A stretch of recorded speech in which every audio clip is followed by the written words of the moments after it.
자, 안녕하세요. 문학 인문학 리뷰 방송 리액추 진행을 맡은 배상민입니다. 오늘도 같이 리액추를 꾸려갈 멤버들을 소개시켜 드리도록 하겠습니다. 먼저 문학평론가 심진경 선생님, 안녕하세요. 그다음에 문학평론가 박인성 선생님, 안녕하세요. 마지막으로 사회비평가 박권일 선생님. 안녕하세요. 네. 이번 리뷰는 엘리 러셀 혹실드의 도둑맞은 자부심입니다.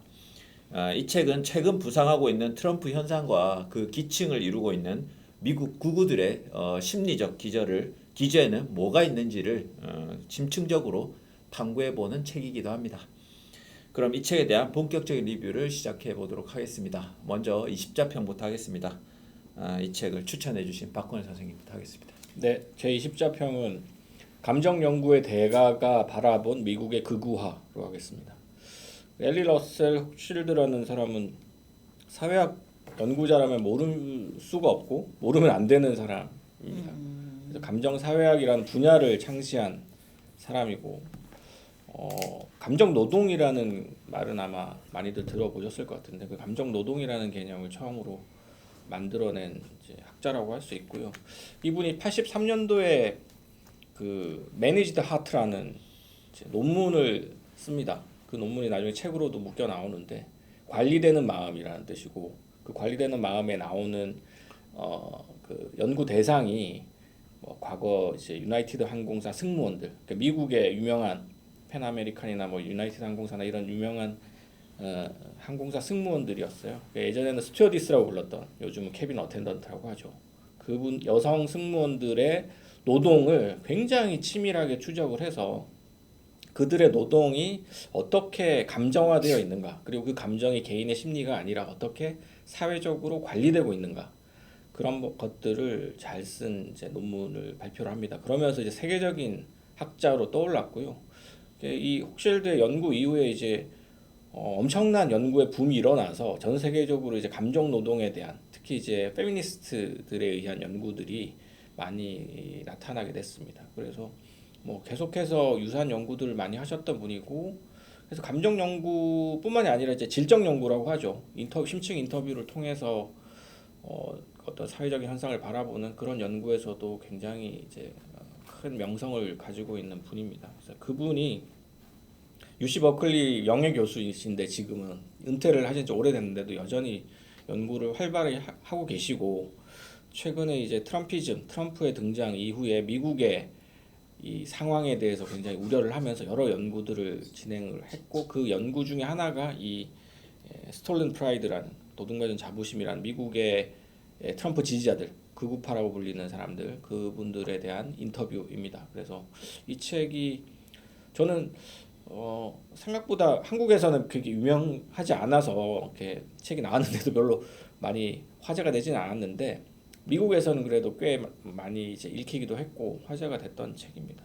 그래서 20자평은 일단 그렇게 하겠습니다. 네, 다음 박인성 선생님. 네, 저희 20자평은 감정 경제에는 메타 인지가 없다입니다.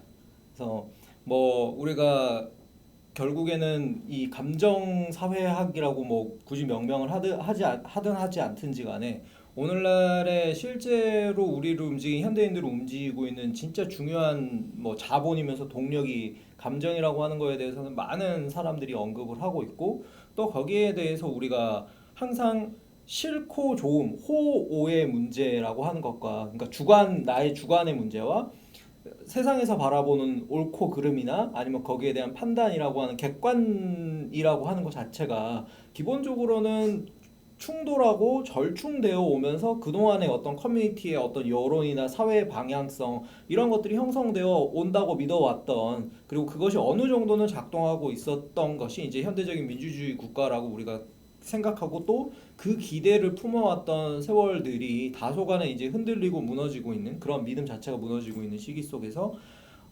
사실 유행하는 말이 있잖아요. 메타인지라는 말이 요즘에 엄청 유행을 하고 있고, 나를 벗어나서 나 자신을 되돌아보고 나에 대한, 그게 유행하고 있어요 지금? 메타인지라는 말 엄청 많이 쓰더라고요. 많이 쓰는데, 근데 이를테면 이제 그런 거가 한편으로는 메타 인지인 것처럼 보이지만 나를 뭐 이렇게 약간 외부화해서 바라보는 방식으로. 근데 그게 우리가 메타 인지를 하는 이유는 어떤 반성적인 거, 자기 성찰, 자기 반성 이런 거를 좀 이끌어내고 그걸 통해 가지고 이제 자기 스스로에 대한 피드백을 주기 위한 방식인데, 제가 보는 이 책에서 언급되는 많은 인터뷰의 대상들이 흥미롭게도 이제 인터뷰어가 그걸 계속 유도하잖아요. 그러니까 당신의 그것이 사실은 사실관계와는 이런 면에서 좀 다른 것이 있고, 또 당신의 어떠한 그런 말들이 굉장히 이제 모순 속에 있다라고 하는 것들을 이제 환기시켜주는 그런 메타인지 가능한 방식의 그런 형식의 대화수를 계속해서 활용을 하고 있는데도 불구하고 사실 그게 메타로 잘 뻗어나가지 못하는 거죠. 혹은 그럼에도 불구하고 자기 주관의 세계성, 그러니까 세계를 자기 주관으로 인지하고 받아들이는 그 나의 좋고 싫음이 옳고 그름으로 곧장 연결되는 그러한 이 사람들의 내적 논리를 충분히 수정하거나 변화시킬 수 있는 방식으로 작동하는가에 대해서 저는 읽으면서 한편으로는 이게 참 끈질긴 대화의 방식이다라고도 생각하면서 한편으로는 좀 읽으면서 무력감이 좀 느껴지기도 했어요. 이렇게 해도 잘 이 사람들의 생각을 바꾸거나 아니면은 어떤 실질적인 삶에 있어서의 메타인지를 끌어내는 것은 쉽지 않다라는 것들을 생각을 했을 때, 요즘에 저는 감정의 문제가 그 메타인지로부터 벗어나는, 오히려 메타인지조차 감정의 문제로 다시 휘말려 들어가는 그런 어떤 시대적인 분위기 같은 것들을 좀 생각해 보게 되는 그런 책이었던 것 같습니다. 네, 마지막 심진경 선생님. 저의 20자 평은 자부심은 멀고 수치심은 가깝다.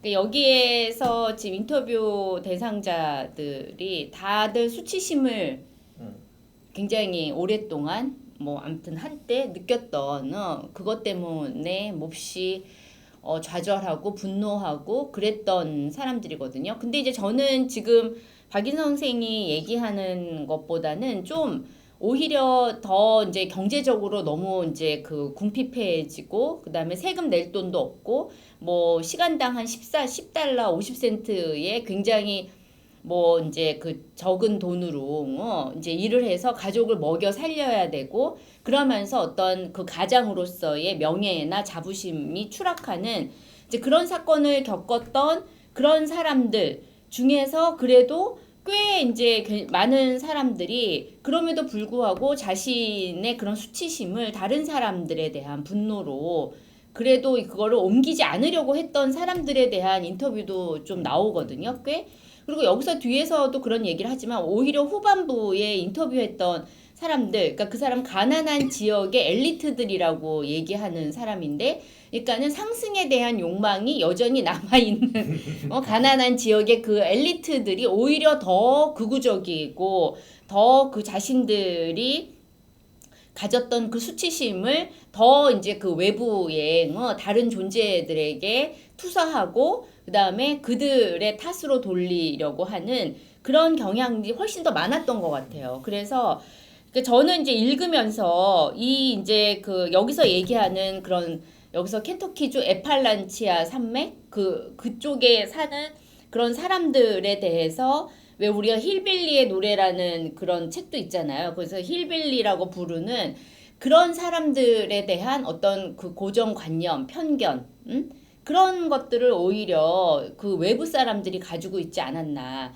이게 같은 수치심이라고 하더라도 어떤 사람들은 그것을 훨씬 더 이제 좀 자기에 대한 비난으로 그런 방식으로, 혹은 이제 그런 수치심을 좀 뭐랄까 자기의 무능에 대한 그런 것으로 그렇게 하지만, 또 어떤 사람들은 자기는 무능하지 않고 유능한 그런 사람이라고 생각하는 사람들이야말로 오히려 더 그 수치심을 다른 사람들한테 탓으로 돌리는 경우들이 좀 많았다. 그래서 어떤 좀 다양한 여러 사람들의 인터뷰를 보면서 이게 극우라고 하더라도 혹은 어떤 지역의 사람들이라고 하더라도 이게 다 다르다.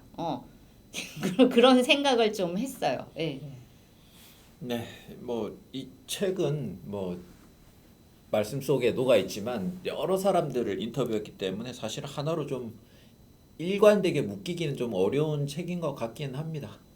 제가 개인적으로 봤을 때는 뭔가 학자가 쓴 다큐멘터리 느낌이었어요. 그러니까 구성도 다큐멘터리랑 비슷하게 돼 있고 마지막에 보면 그 인터뷰한 인물들의 후기가 쭉 실려 있는 구성도 다큐멘터리 같았고 또 한편으로는 되게 중립적이에요. 그러니까 뭐 그러니까 어떤 시각을 갖고 인터뷰를 하는 게 아니더라고요. 그러니까 그 사람들로 하여금 말을 하게 만들고 그걸 이제 쭉 귀납적으로 정리해가는 그러니까 진짜 학자가 쓰는 방식으로서의 그 이야기가 씌어져 있는 것 같아서 전 그 부분 좀 흥미로웠다는 생각이 들었습니다. 네, 그러면 24평은 이걸로 끝내도록 하고요. 본격적으로 이 책에 대한 이야기를 해보도록 하겠습니다.